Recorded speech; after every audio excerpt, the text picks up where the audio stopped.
Profesionales excepcionales. Con Javier Pascual.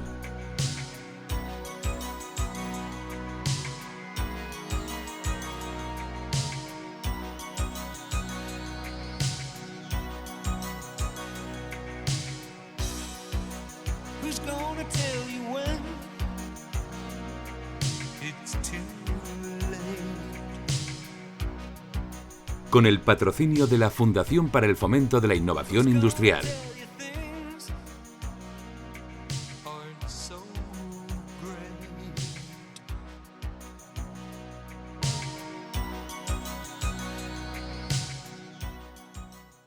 Buenas tardes, amigos de Profesionales Excepcionales. Una vez más, un notable ejecutivo de una gran y conocida multinacional se acerca a nuestro programa para ser entrevistado. Y es que son muchos los profesionales españoles que ocupan puestos de alto nivel en empresas globales, como siempre decimos.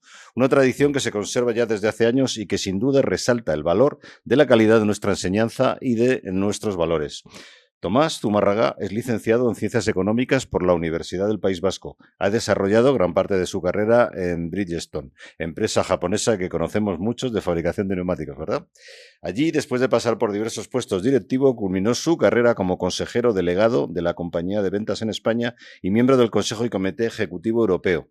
También ha sido fundador, primer presidente y director general de Sachokai, que no es nueva en este programa, que es una asociación de empresas japonesas en España fundada en el 2009. Actualmente es socio de honor de Sachokai, así que nada, bienvenido Tomás. Muchas gracias por venir hoy al programa y espero que lo disfrutes como siempre trato con la gente que invito. Encantado, además nos conocemos desde hace muchos años, así que un placer estar contigo y con vosotros. Decir que nos conocemos precisamente a través de Sachokai porque yo también he trabajado en mi última parte como ejecutivo de director general de Yokogawa en España y tú ya entonces eras presidente, ¿no? Presidente sí, de Sachokai, ¿no? Muy bien, Tomás, cuéntanos un poco, porque en este programa siempre tratamos de ver el perfil personal de la gente. Cuéntanos cómo fue tu vida. Tú eres de Bilbao, ¿no? Sí, soy de Bilbao. Y estudiaste allí, ¿no? Estudié allí Económicas. en la Económicas, la Universidad de Bilbao. Y bueno, pero llevo 40 años en Madrid, o sea que como ya he pasado la mitad, ya soy madrileño. Pero ya sabes que los de Bilbao pues somos, nacemos donde queremos, además, ¿no? Eso está bien. Oye, ¿y por qué te hiciste economista? Pues fíjate, ¿Tenías alguien en la familia? O? Pues bueno, sí, digamos que desde muy joven yo quería, decía, ¿tú qué quieres ser en la vida? ¿No? Yo pues decía que quería ser director general, a pesar de que luego veréis en la conversación que tampoco fui un digamos, estudiante muy brillante, ¿no? Es decir, era un razonable estudiante y yo quería ser director general. Tenía un tío que era presidente. Es una buena ambición. Sí. Había un tío tuyo que ya era presidente de alguna compañía. Era un tío mío que era presidente, tenía 2 hermanos ya en puestos directivos. Digamos, por alguna razón, pues yo era hija de un médico, de un prestigiosísimo médico y miembro de una larga familia. Soy el número 7 de 8 hermanos, o sea, quiero decir que, y además, por lo tanto, superviviente, siendo el 7. Te entendí que tu padre era médico. Mi padre era médico. ¿Y lo de la medicina no te iba? Yo creo que probablemente es una vocación. Probablemente pudiera haber sido un buen médico. Tengo un hermano médico, al ser el número 7, ¿no? Y no sé, ¿por qué estudié económicas? Pues yo probablemente por la ambición en el mundo empresarial en Bilbao. En aquella época absolutamente nadie quería ser funcionario. En nuestra promoción hubo uno que hizo unas oposiciones y nos llamó la atención que fuera funcionario. Todo el mundo queríamos trabajar en el mundo empresarial, ¿no? Uh-huh. Digamos, y entonces, bueno, un poco de la historia de mi familia, como decía mi hermano mayor una vez, que los bilbaínos nacemos predestinados, ¿no? Porque lo que más va a influir en tu vida es dónde naces y lo siguiente, con quién te casas, ¿no? ¿Y por qué he dicho que los bilbaínos nacemos predestinados? Porque nacemos donde nacemos, pero no elegimos nosotros con la que nos casamos, ¿no? Son las mujeres vascas las que nos eligen a nosotros. Entonces, pues, eso está bien, mira, no lo sabía.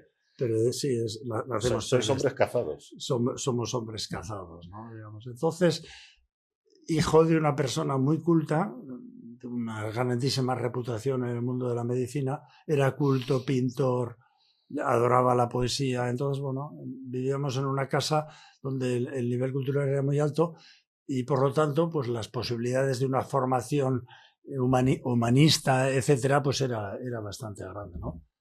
en la familia de mi padre todos habían estudiado una carrera a principios del siglo XX, que era una cosa muy poco habitual, provenían de Vitoria, era una ciudad, pues, en aquella época, pues, que no había demasiadas oportunidades, ¿no?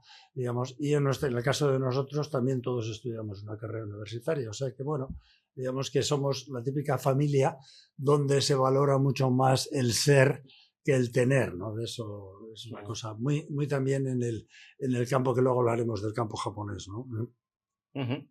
Te viniste a Madrid, no estuviste allí, estudiaste allí. Sí, empecé. ¿Cómo fue en los principios? Cuando acabas la carrera, ¿qué haces? Pues ¿Buscas trabajo? ¿Lo encuentras? ¿O bueno, había alguien que te ayudó a encontrar trabajo? Bueno, ya sabes que en esto, cuando yo acabé la carrera, tuve que hacer la mili, eran aquellas épocas en las que teníamos que hacer la mili. Estuve 16 meses o 18 meses haciendo la mili. Temporada en la que francamente se me secó el cerebro. O sea, porque en la mili, pues lamentablemente se hacían pocas cosas. Sí, jugaba a pala, jugaba al bridge, etcétera. Quiero decir un poco, pero muchas demasiadas cosas. El bridge es una gran afición tuya y el golf, ¿no? Sí, sí, ahora es el golf y el bridge ha sido la típica afición familiar. Sí voy a contar una cosa porque ahora para mucha gente joven que quizá esté escuchándonos, ¿no? Cuando mis padres tuvieron 9 hijos entre el año 35 y el año 53, unos años en que en la España que se vivía había muy pocas oportunidades de hacer prácticamente nada, ¿no? Y como eran las personas cultas, no solo a través de la cultura o la música, sino que aprendieron a jugar al bridge, que fue nuestra gran afición familiar. Todos los hermanos jugábamos al bridge y bueno, yo he seguido esto jugando, ¿no? Ese era un poco... es la historia de la que yo provengo, ¿no? Cuando acabé la carrera empecé a buscar trabajo y efectivamente, como tú bien apuntas, no era una época que había headhunters ni empresas de reclutamiento, y fundamentalmente se buscaba el empleo a través de networking, ¿no? Conocidos de la familia. Conocidos de la familia, etcétera, ¿no? Y ahora es muy parecido, quiero decir, porque hay otros métodos de buscar empleo activo, pero en general yo sigo viendo la relación personal, que la relación personal y concretamente en la compañía que yo trabajé, yo contraté a muchísima gente, pues aquellos que venían de alguna forma remitidos o referenciados, por supuesto que les entrevistábamos y les hacíamos exámenes y todo, pero en general el hecho de que venía con una referencia, pues siempre era un punto. Genera confianza, no está claro. La relación personal y la relación de confianza es importantísima. En las relaciones comerciales y en todo, está claro. Entonces, bueno, yo creo. Y luego, fíjate, una cosa que sí que quería comentar un poco, porque parece que vivimos en una época en la que todo está como predefinido, ¿no? De pequeños relatos en los que la gente se confía, ¿no? Y entonces, bueno, desde mi punto de vista, en la formación que yo recibí también en la universidad, era que nosotros tratábamos de aprender a aprender, ¿no? Y a relacionarnos con diferentes. Creo que ese es un campo muy importante que te ofrece la universidad. En la familia vives en cotos muy cerrados, llegas a la universidad, se empieza a abrir un poco más, ¿no? Y digamos, había que aprender los valores de la democracia. No vivíamos en democracia cuando yo estudié, ¿no? Y luego también aprendimos a debatir y a enriquecerse con las opiniones de los demás. Es decir, era una época en la que estaba todo cociéndose en España, ¿no? Yo estudié del 69 al 74 y luego cuando hice la mili fue cuando falleció Franco, que era el que había gobernado con mano dura aquella España autárquica, que luego hablaremos cuando hablemos un poco del negocio, ¿no? Y luego, si queréis, os digo un poco cómo fue un poco mi carrera, ¿no? Yo empecé a trabajar en una empresa española de neumáticos, era una de las grandes empresas españolas, solo había 3 fabricantes y medio en España, Firestone España, que tenía unos 8.000 trabajadores. Provenía de la autarquía, es decir, en aquella época en la que no había bienes y no había que venderlos, porque era tan escaso todo que lo difícil era conseguir que te los vendieran. O sea, en una palabra. Había que pedirlo, por favor. No solo había que pedirlo, por favor, sino las personas más importantes dentro de nuestra empresa eran los que distribuían lo que se producía. Y hacíamos ricos a los distribuidores. Claro. Entonces, eso generó unas dificultades enormes en el mundo empresarial, de esos que ahora los jóvenes esto ni se pueden imaginar, ¿no? Y digamos, en mi carrera, que yo creo que fue interesante, primero empecé a trabajar en sistemas de información, porque buscaron economistas que coordinaran la función de informática que en aquella época empezaba a crecer con ordenadores no demasiado potentes, ¿no?, para servir a los departamentos, a los diferentes departamentos de operaciones. Y a mí concretamente me tocó el mundo comercial y luego también el mundo de la auditoría interna, de los informes Pero financieros. estabas en Firestone, España. Estaba en Firestone, España, en Bilbao. 7.500 trabajadores, era una empresa grande. De las mayores. Pero Firestone es una multinacional. Era una multinacional, pero era una compañía que tenía un 25% de capital y tecnología de Firestone Tire and Rubber, que era el segundo fabricante del mundo, detrás de Goodyear, ¿no? Y más o menos un 50% de grandes bancos y de los fundadores y un 25% de free floating en bolsa. O sea que en realidad era una empresa española con tecnología americana, ¿no? Con grandes dificultades, puesto que nuestro gran competidor en el mundo, que nunca fue Goodyear, fue en el pasado, siempre fue Michelin, había desarrollado la tecnología de los neumáticos radiales y eso a Firestone Tire and Rubber, en su capacidad de desarrollo tecnológico, le costó muchos años. Tuvimos una grandísima pelea, ¿no? Pero aún así éramos un claro segundo fabricante en España, pero con una gran expansión de nuestro gran competidor, ¿no? Entonces yo creo que allí, en aquella época, lo que yo aprendí, y aprendí muy bien, fue a relacionarme y a aprender a servir a otros departamentos desde la capacidad de generar informes adecuados para que ellos puedan hacer su gestión. Una palabra que luego veremos en el mundo japonés, lo importante que es servir a los demás y buscar el cliente, ¿no? Eso por un lado, ¿no? Y por otro lado, trabajé mucho con auditoría interna para ayudarles a informatizar lo que era la auditoría interna y la auditoría externa desde mi capacidad un poco como analista de sistemas, ¿no? Eso por un lado. Y luego buscaba siempre un poco, también para animar a los jóvenes que quieran hacer una larga carrera, ¿no?, o que quieran hacer carrera, siempre buscaba a alguien de quien aprender, ¿no? Pues yo no sabía de nada, ¿no?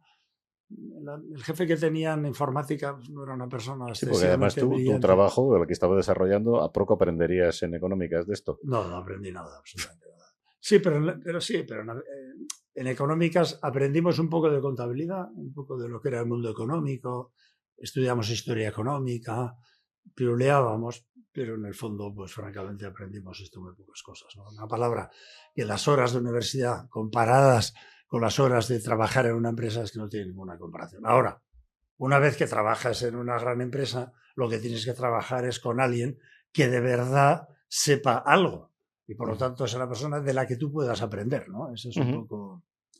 Y en eso, pues, habilidades de pertenecer a una gran familia, de haber tenido una vida social bastante activa, haber hecho muchas actividades, pues me permitió acercarme a dos de los directivos que había en aquel momento, pues probablemente más brillantes. Uno de ellos, además, trabajé para él, pero luego él trabajó para mí, quiero decir, y a partir de ahí, pues empezó, digamos, un poco mi engranaje en el mundo más directivo de la empresa, ¿no? Y bueno, y aprendí mucho de ellos, ¿no? ¿Cómo es ese paso a la gestión? Complicado. Bueno, un paso a la gestión, fíjate qué curioso. Ahí estuve como 3 años haciendo esa función de coordinador en informática. Luego trabajé en auditoría interna, casi como si hubiera trabajado en otra empresa. Auditábamos nuestro grupo de empresas, que era poderosísimo, con casi 1.000 empleados y 200 talleres en España. Entonces teníamos que hacer la auditoría interna de esas empresas, eran 22 empresas, y además teníamos que hacer la auditoría operativa. Empezamos a hacer operativa de procedimientos interna y lo mismo internamente dentro de las fábricas. Quiero decir que ahí empecé ya a ver lo que es un negocio de verdad por dentro, las cuentas de resultados de los talleres de camión, de agricultura, eso con la complejidad de la integración y de todas aquellas tiendas que luego os contaré alguna otra.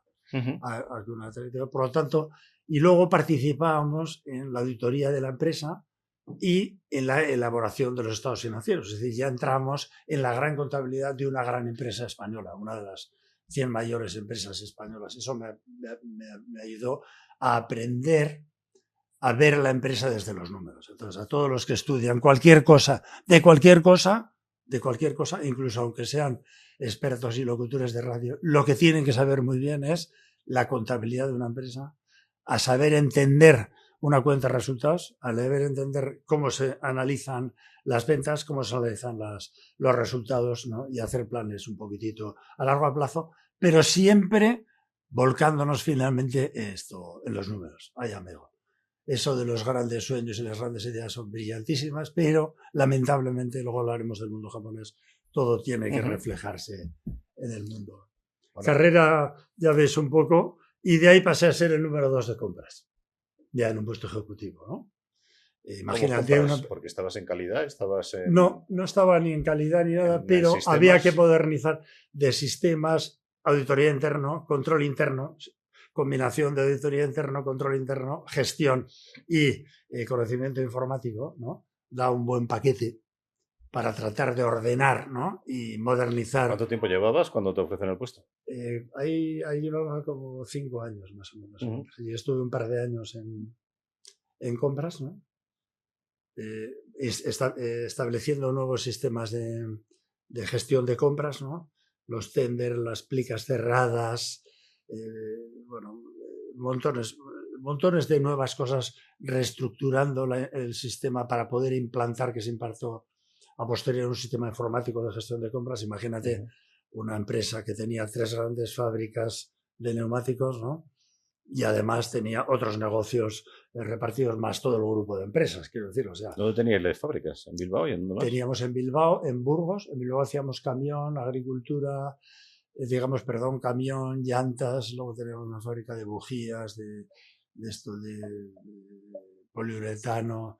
No nos olvidemos que en la autarquía había que producir de todo. Por ejemplo, hacíamos carretillas, unas cosas con la estampación, como hacíamos llantas, ¿no? Para los coches. En Burgos hacíamos llantas para turismo y neumáticos para turismo en furgoneta, y en Torrelavega hacíamos neumáticos para agrícola y para muevetierras, fundamentalmente, ¿no? Y luego hacíamos Supergen, por ejemplo. O sea, quiero decir, de que porque los negocios, esto que los fuimos... Es verdad que el Supergen de Torrelavega, ¿no? Sí. Quiero decir que era, bueno, y entonces, bueno, pues ahí entro ya en lo que es la gestión, el control interno, el compliance, digamos, ¿no? Y nuevamente los números, porque todo esto de comprar y todo eso está muy bien, hay que servir a las fábricas, pelear con las ingenierías, con los ingenieros de fábrica, ¿no? Bueno, y cosas de la vida. En aquel momento nos compra Firestone Tire and Rubber, compra Firestone España. Es decir, pasamos a ser de una compañía española sufriendo el fin de la autarquía, ¿no? Dirigida por ingenieros, ¿no? A ser una compañía americana. Con principios americanos, enfocados al beneficio puro y duro y al cash flow, ¿no? Que nos compran a las 3 plantas españolas, fundamentalmente con el objetivo de poner bonito el negocio de Firestone en Europa y vendérselo a Bridgestone, que ya estaban en negociaciones. Que es japonesa, ¿no? Que es japonesa, que es la gran fábrica, japonesa. Bueno, pues, ¿por qué se querían quitar la europea? ¿La europea por qué se la querían quitar? ¿No era rentable? O no, porque ellos, Firestone Tire and Rubber, había perdido la carrera de la tecnología y no se veían con fuerzas probablemente para seguir en la lucha. Y lo que querían era vender no el negocio europeo, querían vender todo el grupo Firestone. O sea, Bridgestone nunca estuvo interesado solo en el negocio europeo, estuvo interesado en el negocio de Firestone a nivel global. O sea, y fijaros un poco que la compra del 88 de Firestone, de Bridgestone hacia Firestone, el año 88, fue una empresa de 19.000 trabajadores que compró una empresa de 60.000 trabajadores, mucho mayor que ella. Es curioso. Es curioso, es decir, que el número 3 compra, creo que en el momento, al número 2, ¿no? O el número 4, no me acuerdo, o el número 3, el 4 compra el número 3 y se convierte en el número 2 de esto del mundo. Bueno, ¿el primero sigue siendo Michelin? Somos entre Michelin y Bridgestone. En mi época era la gran batalla, estábamos unas veces unos otros, ¿no? Según como esto nos midiéramos, ¿no? Pero digo, de aquella época americana, yo entro en aquel paquete, éramos los jóvenes, que además yo pues había aprendido a hablar inglés, no en la universidad, había aprendido a hablar inglés después. tenía una muy buena formación, ¿no? Por lo tanto, Y visión del negocio. tenía una visión bastante global del negocio, tenía una cierta reputación porque había sido una persona muy orientada a atender los distintos departamentos de los servicios. Y una pregunta, y siendo economista, con los ingenieros, has dicho que era una empresa de ingenieros. Sí, era una empresa de ingenieros y ¿Te tenía... respetaban? Y no, si soy sincero, nos despreciaban olímpicamente, ¿no? Digamos un poco, porque eran unos ingenieros que habían gobernado la empresa en la autarquía, en las que lo único que hacía falta era producir. Pero ahora, ¿cómo le vas a contar a nadie que lo importante es solo producir? Pues en aquella época, en una España en la que no se podían importar porque había barreras arancelarias, ahora que hablan Trump de las barreras arancelarias, pues era un caos, era un desastre para la ciudadanía y para la economía del país, digamos, un poco. Pero para el que producía algo era el paraíso. Sí, Produjeras lo que produjeras. Dueño de tu propio negocio. Los clientes no importan. Esa es un poco bueno la historia de... Curioso. Entonces, cuando vienen los americanos, ya eres director de compras. No, era número 2 de compras. Número 2 de compras. Con ellos, digamos. Entonces, bueno, trasladan Firestone Europa, lo trasladan a España, porque era la principal base productiva, y trasladan las oficinas a Madrid. Y la dirección comercial, que estaba en Bilbao, se traslada esto a Madrid. Y entonces viene la modernización de la organización de ventas española y entonces me invitan a mí a trasladarme. O sea, tienes que coger a toda tu familia, ya estabas casado y con hijos. Que estaba casado y con 3 hijos muy pequeños, ¿no? Y mi mujer trabajaba, dirigía una residencia de ancianos, la más grande que había en aquella época en Bilbao. Y probablemente en España, con casi 350 residentes, ¿no? Y decidimos que, bueno, no quiero hablar de temas políticos, ¿no? Pero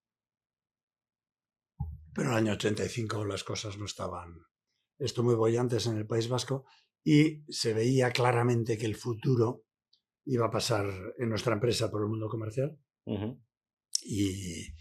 Y me ofrecen ser el director regional del centro de España. O sea, que en una palabra, después de toda esa experiencia que había tenido con ellos, y de mi experiencia en compras, en auditoría interna, en control, pero etcétera. ventas es un tema muy específico y un poco diferente, ¿no? Sí, sería. No lo sé, digamos un poco. En la época de compras era el responsable de vender cada vez que cerrábamos una instalación y toda la chatarra, bueno... te puedes imaginar lo que era el negocio de la chatarra, porque no salía de hacer llantas, no te puedes imaginar las cantidades de chatarra. Lo que sobra. Lo que sobraba, lo bueno que era, la dinero que al final recuperamos cuando entramos nosotros a modernizar el esto, y luego pues tuve que vender maquinaria, fábricas, digamos un poco, una cierta experiencia comercial, y como había sido analista de sistemas para el mundo comercial, pues hombre, sabía los números y qué consistía un poco. Y me ofrecen un grow probablemente para traer a alguien nuevo al mundo comercial, ¿no? Un new blood, ¿no? Que sea un revulsivo sobre una organización pues tremendamente anquilosada, ¿no? Entonces, bueno, los americanos me aprecian, entre otras cosas porque soy alto, yo mido 1,90 y por lo tanto les puedo hablar al mismo nivel. No soy ingeniero, entonces hablaba de negocio y de números, ¿no? Además hablaba en inglés, que claro, esa era otra de las maravillas. Pero ahora parece que todo el mundo habla inglés, que es mentira, ¿no? Porque vas por la vida y hablamos los que hablamos, ¿no? Y entré en el mundo comercial, ¿no? Que era, sin ninguna duda, por la recomendación de mi familia, era el camino del futuro. No, y sin duda, yo creo que habiendo pasado por donde habías pasado, yo creo que hay que pasar por el mundo comercial. Entonces tú me preguntabas, a ver, ¿cómo es posible que haya llegado tan lejos trabajando en la misma empresa? Pues un poco porque esa formación que otros adquieren en otros sitios, pues yo la fui... ¿Has ido cambiando de sitios? La fui cambiando de sitio y ocupando ¿no? Y bueno, con los americanos descubrimos que para ellos lo único que les interesaba era, como te decía, poner bonita la empresa. Bueno, pero yo creo que también para ventas es muy importante tu background financiero. Sí, y el conocimiento de los números. Eso está claro. Y la gestión logística, bueno, digamos un poco de sentido común, porque no te olvides que había que tener sentido común. Todavía no habíamos entrado. Ese que es el menos común de los sentidos. El menos común de los sentidos, ¿no? Y empezar a mover todo aquello desde una experiencia convencido de que se podía hacer y volcándome en el cumplimiento de los objetivos. Supongo que objetivos, KPIs, Business Review cada 3 sí, meses. Sí, bueno, sí, pero empezamos, ¿no? A modernizar los equipos. Y claro, yo era un poco ¿qué te voy a decir? Un poco el líder de todos los directivos por mi experiencia en general en otras cosas, ¿sabes? Un poco, y que por lo tanto podía ver las cosas desde... ¿Quién era vuestro competidor? ¿Con quién luchabas? En España fundamentalmente con Michelin y algo con Pirelli. Pero fundamentalmente con Michelin. Pero claro, luego te diré, cuando ya acabé esto, más o menos mi carrera, mi posición de mercado, la posición de Firestone y de Bridgestone en España era como un cuarto del mercado. Y Michelin tenía un 44. Es decir, que entre los dos éramos los grandes dominadores del mercado español. Bridgestone estaba aquí. De cuando ya vino Bridgestone, después cuando ya terminé mi carrera, ¿no? O sea, que quiero decir que Firestone en aquella época pues, tendríamos un 40% de cuota, o sea, y una organización pues muy vasta comercial, ¿no? Pero donde la presión de nuestro competidor era muy fuerte con el producto y donde nosotros con nuestra red propia de talleres soportábamos muy bien, más o menos un tercio, un 40%. Una curiosidad, si me la dices así rápida, ¿cuáles son las claves de la venta de neumático y la diferenciación? Pues la diferenciación uno está en Porque no siempre es la calidad. Pero... Sí, yo creo que la calidad... La percepción del cliente a veces no es la apreciación. El cliente siempre lo que quiere es precio, pero la realidad es que el neumático es el elemento de seguridad más importante del coche. Es el número uno, porque es el elemento que va a traspasar la fuerza, todos los diseños del coche, todas las prestaciones del coche a la carretera. Es el neumático. Y es el grandísimo elemento de seguridad.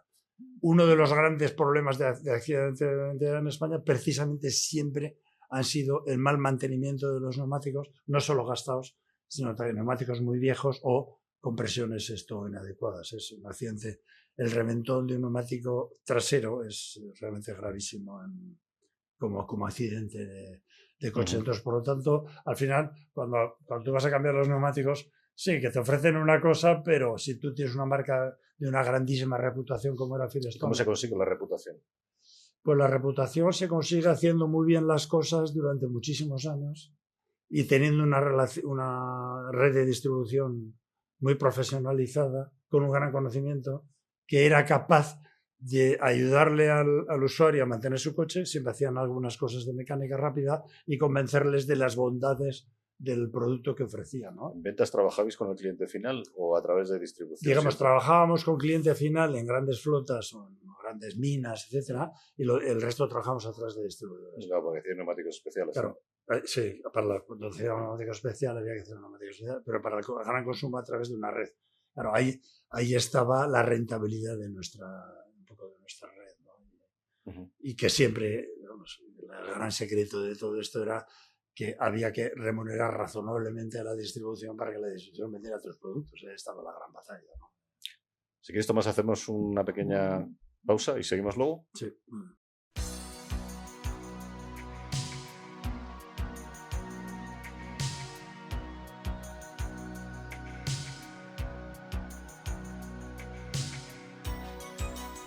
De la vanguardia tecnológica a tus oídos. Profesionales excepcionales. Iluminando el hoy y acercando el mañana.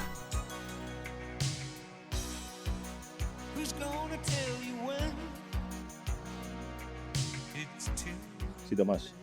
Si te parece, hablamos un poco de ese cambio, ¿no? Vienen la adquisición por los japoneses de Firestone en Europa.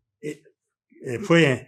Fue el primer gran asalto japonés en Estados Unidos, ¿no? Hubo manifestaciones. Firestone es USA. ¿Fue antes de lo de Sony? Fue antes que Sony. Y entonces, bueno, era porque Firestone es pues, algo muy americano. O sea, que habéis visto las 500 millas de Indianápolis, que ha ganado un español, que ha ganado además la Fórmula Indy. Los neumáticos de la Fórmula Indy y de las 500 millas son Firestone. Ahí se dice Firestone, ¿no? ¿Sabes? Un poco, pero digamos un poco, fue un gran shock, ¿no? Entonces, bueno, para nosotros fue un gran shock, pero para los que estábamos en el mundo comercial era la oportunidad de que llegara un producto de una altísima calidad, ¿no? Y un fabricante que iba a venir con unas ideas nuevas que no sabíamos muy bien esto cómo iban a ser. Yo era el director regional en Madrid participé en algunas reuniones y tal, cuando empezaban a ir a visitarnos, y bueno, pues por alguna razón, pues probablemente yo les gusté, y me encargaron a mí el lanzamiento de la marca Bridgestone en España, ¿no? No sería por el inglés, porque los japoneses poco inglés hablarían, ¿no? Los que venían, sí, luego vamos a tocar un poco cómo han hecho las cosas los japoneses, a ver si los españoles aprendemos un poquitito, ¿no? Esto, bueno, vienen los japoneses, me nombran a mí, y fundamentalmente el gran objetivo no era que Bridgestone se comiera Firestone, sino que la famosa sinergia, es decir, que una vez que una empresa te compra otra, se comercialicen neumáticos Bridgestone, además de los que ya se comercializaban, es decir, que Bridgestone más Firestone fuera más que dos. Explotar sinergias, cosa que no es fácil en las multinacionales. Yo he vivido todo lo contrario. Y ahí empiezan a mí, ¿para qué os voy a contar? Todavía no se había inventado el fax, ¿no? Es decir, perdón. Ya habíamos superado el telex. El fax es un invento japonés precisamente para que puedan escribirse las cosas entre ellos, ¿no? Para que sepáis un poco por qué te dispusimos del fax, ¿no? Entonces, esto, bueno, pues es un gran shock. Y ahí empezamos a descubrir qué es el mundo japonés, ¿no? Nos costó muchos años, con franqueza, esto entenderlas, ¿no? Y es que para ellos solo gestionan a través de los números, ¿no? Y lo más importante es que si tú tienes un objetivo, hay que cumplirlo. Y si no lo cumples, tienes que explicar cuáles son las razones para que no las cumplas, ¿no? Bueno, esto parece obvio, ¿no? Sí, esto parece obvio, pero esto costaba entenderlo, ¿no? Bueno, tú también lo has vivido, ¿no? Entonces, voy a cortar un poco, porque es una oportunidad de promocionar qué es Japón, ¿no? Entonces, Japón es un país aislado del mundo. Está a 13 horas de avión y a 30 días de barco de cualquier mercado importante. No tiene ningún mercado cercano, porque os parece que está cerca Corea y China, pero son unos mercados que en aquella época siempre habían sido inexistentes. No tiene materias primas, tiene que importar materias primas, tiene que importar la energía, ¿no? Y además sufre, después de una guerra mundial que dejó absolutamente arrasado el país, sufre de una carencia de absolutamente todo, ¿no? Y entonces, ¿cuál era su gran capital? Bueno, su gran capital es que venían de una época prácticamente medieval que había acabado hacía 75 años y tenía una sociedad muy ordenada y muy bien estructurada, ¿no? Y entonces en Japón, después de la Segunda Guerra Mundial, se firmó algún pacto y sobre todo se firmó un gran pacto de país por el que los ciudadanos se comprometían a sacrificarse y a ser capaces de producir productos competitivos que se pudieran vender a 30 días de distancia en barco, además de importar las materias primas, haciendo lo que fuera necesario para ello. Y un compromiso a nivel nacional. Absolutamente a nivel nacional. O sea, en el fondo, Japón ha sido un modelo empresarial, ¿no? Luego voy a tocar un poco esto. La constitución que les dan los americanos está muy orientada en ese campo, es decir, que los japoneses se comprometen, nosotros vamos a trabajar muy duro, vamos a sacar adelante todas las empresas con un gran sacrificio en la esperanza de que cuando esto mejore también nuestro bienestar. No tenía ningún futuro y además no nos olvidemos que sus vecinos, es decir, Corea y China, no es que fueran enemigos, eran enemigos rabiosos por la actuación que había tenido Japón durante la Segunda Guerra Mundial y también en Filipinas. Digo un poco esa realidad, ¿no? Y eso que parece muy obvio, ¿no? Pues no es tan obvio y si fijamos en el mundo es el único caso en el que se ha dado esta circunstancia, ¿no? Por otro lado, se crea un gobierno democrático y el Partido Liberal Democrático se funda en la casa del fundador, presidente y principal accionista de Bridgestone. Es decir, que el principal partido que ha gobernado Japón durante los últimos 60 años se funda en la casa del presidente de Bridgestone. Fíjate qué cosa. Curioso. ¿Por qué se funda? ¿Y cómo se funda? Allí estaban rodeados todos los grandes empresarios de aquel momento en Japón. Porque la única manera de sacar adelante aquel país es tener una gran potencia empresarial que fuera capaz de producir bienes y servicios que se pudieran vender en el resto del mundo. Eso es una cosa. Después se crea la patronal, que se llama Keindarén, que a gran diferencia de lo que es la COE, que en España tiene 4 millones de socios, o no sé, Keindarén tiene 1.300 nada más. Y esa gran patronal, para pertenecer a esa gran patronal, tienes que ser una gran empresa que haya servido a Japón durante muchísimos años generando riqueza. Es decir, que tiene la reputación y el prestigio de la sociedad. ¿Eso qué significa? Que en Japón las decisiones políticas siempre han tenido una grandísima influencia empresarial. Si nos comparamos con España, pues para qué os voy a contar, y no tenemos más que ver lo que estamos viviendo hoy, que el pobre empresario, sea mediano, grande o hipergrande, no existe más que una persecución de nuestros políticos y las cosas que hacen contra eso. Eso se ocurre. Como luego había que hacer multinacionales y lanzarse a vender sus productos por el mundo, necesitaban una organización que les ayudara. Entonces se fundan los grandes Keiratsus, ¿no? Mitsubishi, Marubeni, Mitsui, Hitochu, conglomerados de empresas. Todos los grandes conglomerados, que son conglomerados que con bancos y empresas logísticas que van a acompañar y a abrir los mercados para que detrás se establezcan las grandes multinacionales. Porque ellos veían que sus mercados estaban tan lejanos, o sea, no servía con vender en Japón, que era lo que les pasaba a los españoles, que vender en España tenía suficiente. Había que vender en otros países y había que internacionalizarse. Y esa es la gran historia de éxito de Japón que ha continuado. O sea, esa es la historia por la que han seguido. Y Bridgestone, pues sigue siendo la actualidad ahora mismo. Sigue siendo la actualidad. Luego, si me dais un minuto, no sé, terminaré de un poquitito de esto de cerrar el círculo. Entonces, Japón se internacionaliza con todas estas multinacionales, el país progresa, empieza a producir bienes de consumo, Panasonic, Sanyo, Sony, bueno, todos los productos de consumo que hemos conocido, ¿no?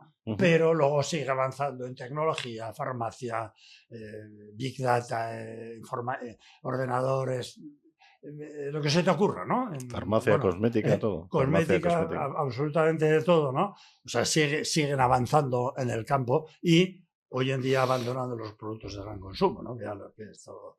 Que los hacen fundamentalmente los chinos o los indios o los de Taiwán, ¿no? Y bueno, en ese acompañamiento, pues bueno, pues nosotros somos pues un caso de éxito, ¿no? Bridgestone se convierte en la empresa más grande de neumáticos porque hacíamos otra serie de productos del mundo y tiene pues un gran éxito en la integración de Firestone, y España pues fue un caso increíble de éxito, ¿no? Creamos una red de talleres y una franquicia First Stop, que igual esta joven que está aquí ha ido a cambiar ahí los neumáticos, ¿no? Que fue un éxito con casi 400 talleres de franquiciados vendiendo nuestros productos y nuestros servicios. Bueno, digamos un poco que bueno, pues luego para promocionar la marca entramos en la Fórmula 1, ¿no? El gran objetivo de la Fórmula 1 era demostrar al mundo nuestra capacidad tecnológica y enseñar las bondades de la marca y que teníamos la marca, ¿no?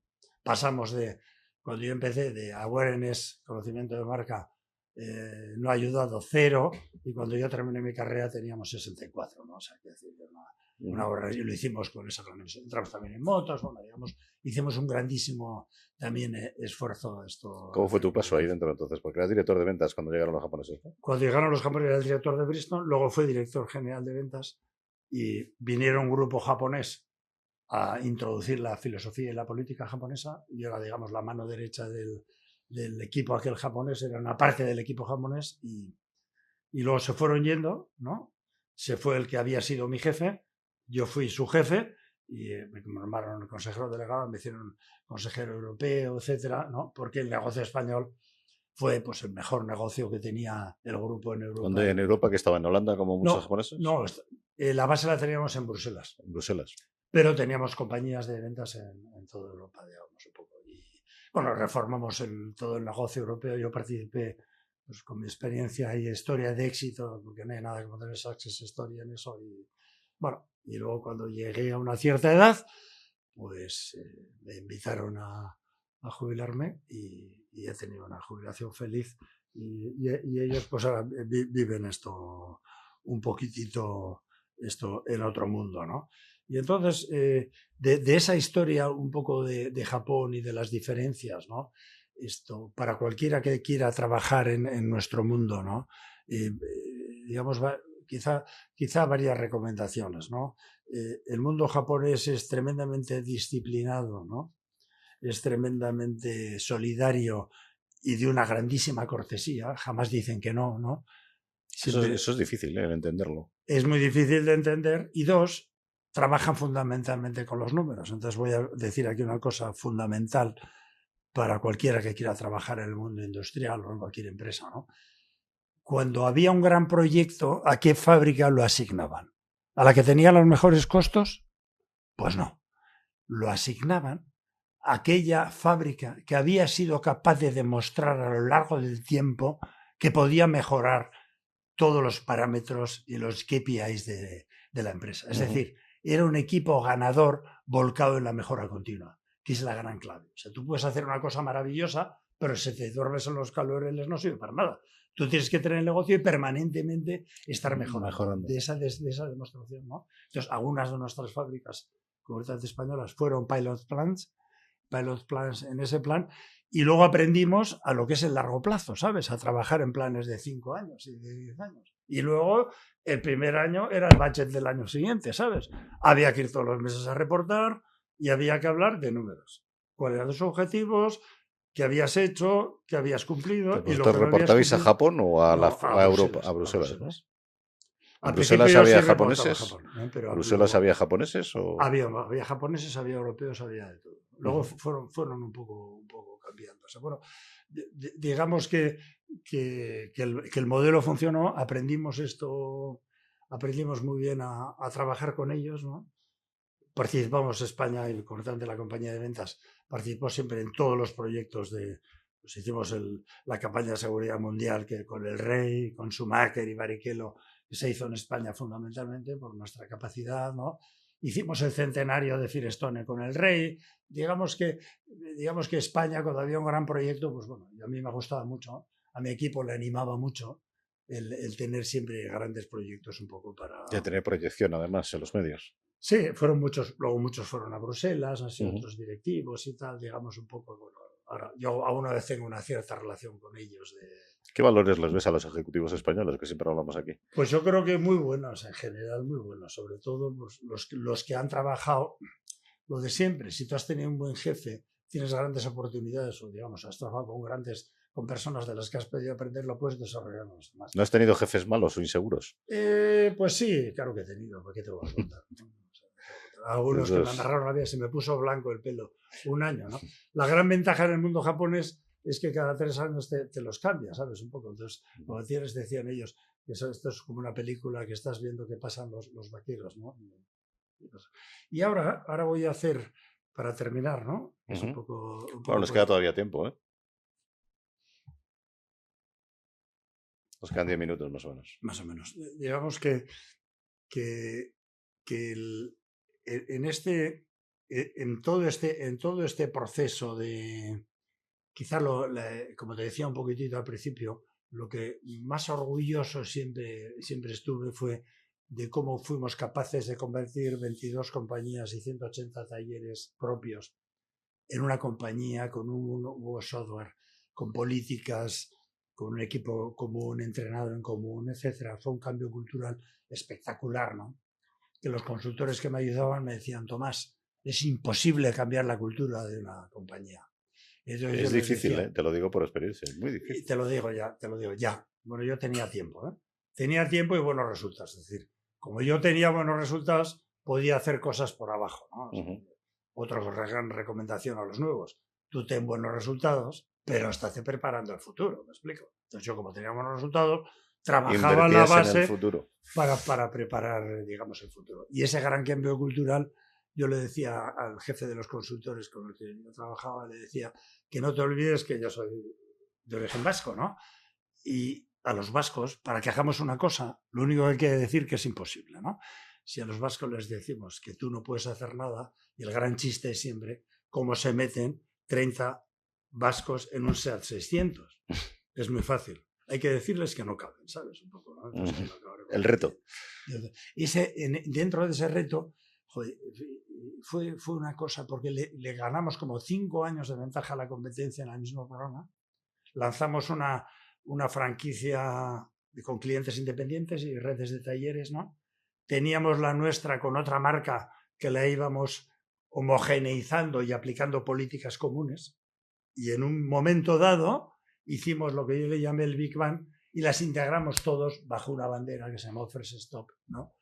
Y entonces empezamos a trabajar con 400 talleres atendiendo a flotas y todo en España, que fue una cosa, fueron unos años de gloria, ¿no?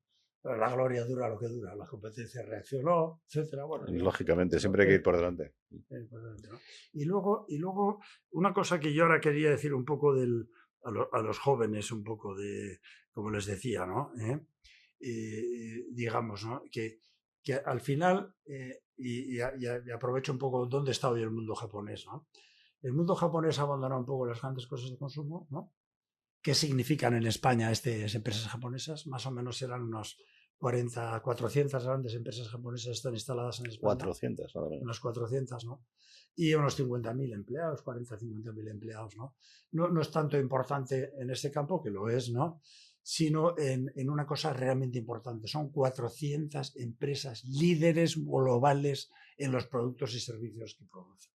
Y que atienden a las empresas españolas en el desarrollo de sus negocios en España. En España hay multinacionales, habrá 20 o 30 o 50 grandes, pues hay 400 grandes empresas japonesas globales con tecnología instaladas en España. Y ahora se están moviendo en la innovación hacia innovación disruptiva, ¿no? Es decir, no están investigando sobre modelos tradicionales del mundo de los negocios, que hemos abandonado y se lo dejamos para los chinos, ¿no? Quizá un poco para los indios, ¿no? Fundamentalmente se están volcando en cosas nuevas, disruptivas, que va a ser una auténtica una nueva revolución. Superan con muy bien las empresas japonesas las crisis en general porque están muy volcadas en el largo plazo, ¿no? Y están muy bien sustentadas por todo el negocio global. Es decir, España es un mercado interesante y por lo tanto van a tener lo que tú decías antes que hacías es aprovechar la bonanza para prepararte para el futuro. Bueno, eso sin ninguna duda. O sea, había una cosa que le llamábamos los pockets, ¿no? Hasta que los descubrieron mis jefes, que se reían mucho con nosotros, ¿no? Yo le daba el punto de amor. Y era tener cosas guardadas un poquitito, y sobre todo ellos ya sabían que cuando íbamos con algo se acostumbraran a que lo que sacábamos, algo había detrás de verdad que lo íbamos a cumplir, y lo cumplíamos, ¿no? O sea, el success story en el mundo empresarial consiste en hacer los objetivos. Y para hacer los objetivos, si no tienes cosas que estás preparando de cara al futuro, el mundo te come. Y es un auténtico desastre, como muchos de nuestros jóvenes esto preparan. Y ahora quiero decir un poco qué pasa con los chinos, ¿no? Y qué pasa con Trump, ¿no? Pues bueno. Venga, creo que eso es interesante. Entonces, es un poco mi visión un poquitito al respecto. Pues que Trump, ¿no?, nos ha hecho despertar del letargo en el que estamos viviendo el mundo europeo, volcados en los beneficios sociales, en el bienestar, en el woke, en la diversidad, y olvidándonos que vivimos 8.500 o 9.000 millones de personas en el mundo y todos tenemos los mismos derechos. Y ellos no están dispuestos a que nosotros vivamos bien y ellos vivan mal. Y por lo tanto, la única manera de sobrevivir en un libre mercado es compitiendo. Y para competir hay que tener empresas. Porque por muchos funcionarios y por muchísimos servicios públicos y por muchísima legislación liberal, si no compites, no vendes. Y si no vendes, no puedes pagar salarios, ¿no? Hay que crear riqueza para poder tener bienestar. En una palabra, que es un poco lo que hicieron los japoneses. Los japoneses se sacrificaron para trabajar y obtener riqueza. Y los españoles, pues francamente, mi observación es que nos hemos perdido, ¿no? Entonces, a los chinos... Queremos teletrabajar y vivir un poco. Sí, bien. Hombre, hay que trabajar poco y la conciliación. Y a los chinos les dejamos entrar en la Unión, digamos, en la Organización Mundial del Comercio, porque al líder mundial le convenía. Ahora Trump no recuerda eso. Pero alguien tenía que comprar la deuda que habían dejado de comprar los japoneses. Y hizo falta, aparte que había que desarrollar 1.500, 1.300 millones de chinos. Y hicimos una cosa muy curiosa, ¿no? Que es a un país de 1.300 millones entonces, gobernado por un partido comunista sin aplicar ninguna política democrática, permitimos una cosa y yo voy a hacer un símil, ¿no? Entonces, ¿qué les permitimos a los chinos? Pues les permitimos que si fuera, imaginaros que fuera un partido de fútbol, pues que los chinos pudieran meter goles en fuera de juego o que pudieran tocar el balón con la mano. Eso es lo que les permitimos cuando les permitimos entrar en la Organización del Comercio. Sin cumplir las normas de la Organización del Comercio, permitiendo que siguieran apoyando públicamente, haciendo dumping con sus negocios, ¿no? Incumpliendo radicalmente la legislación laboral, les hemos permitido crecer y han crecido. Y encima, por egoísmo de muchísimos europeos, nos hemos volcado en producir allí y aquí vivir de la renta. Eso es importante, es que todos los montones de empresas americanas han ido a producir allí, ¿eh? Se han ido a producir allí. Porque era más barato, evidentemente, y les hacía más competitivos. Era más barato, han aprendido a hacerlo, nos han copiado. Nosotros nos dejamos poco. Bridgestone se dejó poco. Eso para otra. Entonces, ahora que hemos despertado de este letargo y vemos la que nos viene, el gran objetivo de España es recuperar la competitividad. Señores, hay que competir y para competir hay que trabajar. Y la única forma de que los ciudadanos españoles mejoren su renta no es subir los impuestos, porque para subir los impuestos alguien los tiene que pagar. Es tener empresas grandes, ¿no? Que sean capaces de generar buenos salarios y aumentar los salarios de la gente y ese círculo vicioso. Además, ya sabes, hoy en día el hablar mal del empresario, volvemos otra vez a los tiempos del proletariado explotado por el empresario. Sí. Cuando es ridículo porque hoy en día ninguna empresa explota a nadie. Bueno, pues y es difícil mantenerse además pues como desde empresario. Una persona como yo que y no te digo como pyme, y estas las sufren más todavía. Bueno, yo te digo ser pyme en España es... Mis hijas que tienen Europea y tienen 35 empleados, que es una pyme, no te digo lo que sufren, y el palo que les da esta ministra de Trabajo cada vez que hace un cambio radical, cuando, o sea, al ciudadano le suben los impuestos, ¿no? Porque le han subido los impuestos. Suben los precios por la inflación, ¿no? Y luego a los empresarios les presiona por la legislación laboral, cuando van a comprar algo tienen dinero. Es el empresario, o sea, digamos un poco... Pero bueno. Nos quedan 3 minutos.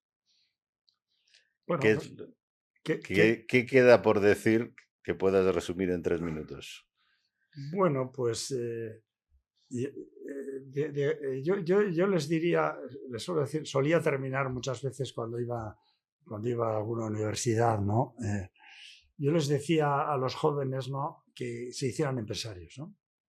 Ahora es un poco el esto maldito, todos quieren ser funcionarios, ¿no? Pues que no sean funcionarios, ¿no? Porque el desarrollo profesional, o en una gran empresa, que eso está muy bien, ¿no?, te va a permitir, no te va a detener, ¿no? Lo que va a tener es ser, ¿no? Y es muchísimo más divertido hacer o desarrollar un trabajo de alto nivel, es infinitamente más divertido que hacer un desarrollo de un trabajo de bajo nivel. Pero eso requiere el sacrificio de trabajar esto. Es duro, ¿eh? El emprendimiento es muy duro. Sí, el emprendimiento es duro. Trabajar para una multinacional significa muchísimos trabajos, ¿no? Pero hay esos dos caminos.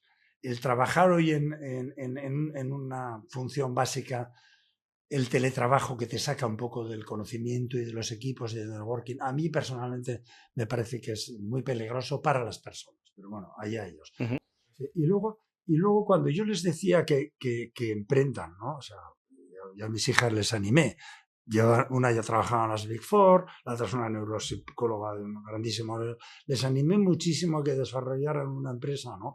Fundamentalmente porque podrían desarrollar algo para su país. Se entiende orgulloso y hacer un trabajo de un cierto mayor nivel, ¿no? Entonces, ¿cómo lo hicieron mis hijas? Y entonces, a muchos jóvenes, claro, pero las startups, startup no es nada. Lo que hay que hacer es crear una empresa, mirarla a largo plazo, ¿sabes? Trabajar mucho y gastar poco, ¿no? Y seguir empujando. Tú tienes un hijo empresario, digamos un poco, ¿no? Eso es un poco lo que me miraban como marciano, digamos un poco, ¿no? Porque estaban pensando en la oposición en la posición para trabajar en el sector público, ¿no? Y el sector público pues va a durar lo que, digamos, al nivel que está hoy, francamente no sé hasta qué punto es demasiado sostenible, ¿no? Es insostenible, pero bueno, esperemos que las cosas cambien, no hablemos de política. Creo que tenemos que concluir. Tomás, muchas gracias. Es realmente una lección todo lo que has dicho hoy. Para mucha gente espero que les inspire. Yo te agradezco mucho que hayas venido al programa y que hayas tenido la paciencia de preparar también esta entrevista. Bueno, a vosotros. Muchos éxitos, Javier. Muchas gracias. De la vanguardia tecnológica a tus oídos. Profesionales excepcionales. Iluminando el hoy y acercando el mañana.